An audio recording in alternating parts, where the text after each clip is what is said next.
Remember, America and the Philippines have the bald and Philippine eagles as their emblematic birds of prey, both of which have a left and a right wing so they can soar to the greatest heights. In the meantime, the U.S. presidential elections in November this year will see a substantial uptick in a growing and formidable demographic in the U.S. political landscape.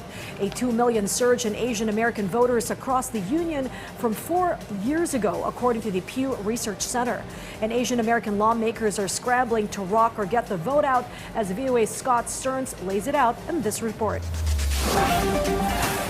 Asian Americans are the fastest growing group of eligible voters in the United States, according to the Pew Research Center, but they are not uniform in their politics. Christine Chen is executive director of the nonpartisan Asian Pacific Islander American Vote Group. So typically Indians and Japanese Americans are biggest supporters of Democrats, and Vietnamese Americans are actually large supporters of Republicans. Now, Chinese Americans, they have shifted from being Democrat to now their largest identification is independent. So what that is also telling me is that there's not enough engagement by the political parties and the campaigns to be able to educate them on the issues and what their campaign actually stands for. Michelle Steele was born in South Korea and raised in Japan. The Republican congresswoman represents parts of California's Orange County and has Vietnamese language content on her website, as her district is home to one of the largest Vietnamese American communities in the United States. You just go out there, each community, and you reach out in different way. Like, for Vietnamese Americans, I have 5 outeyes, and you wear their outfit. You go into Filipino community, I wear sari, and you know what? You do all these things, and they know that you are one of them. Steele says she and her supporters knocked on more than 190,000 doors during her re-election campaign 2 years ago. That's the way you reach out to Asian American communities. It's all same for.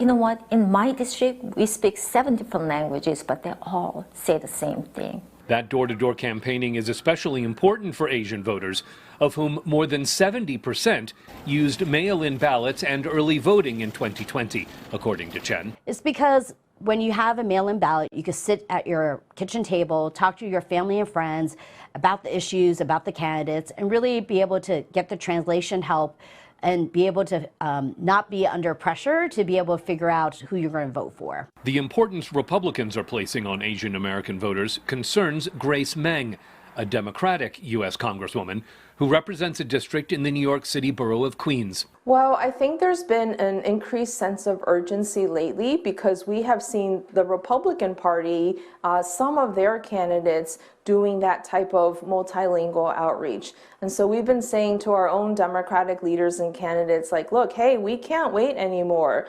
The other side is catching on, and we need to make sure that we're doing that outreach so people know which party truly stands and represents their values.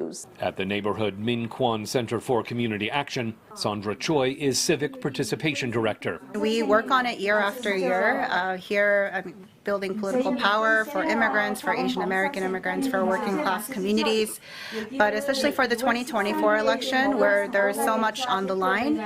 We know that this is the moment to really mobilize our communities to understand their power in building something bigger, a bigger future for all of us this year. Pew Research projections say 15 million Asian Americans will be eligible to vote this November.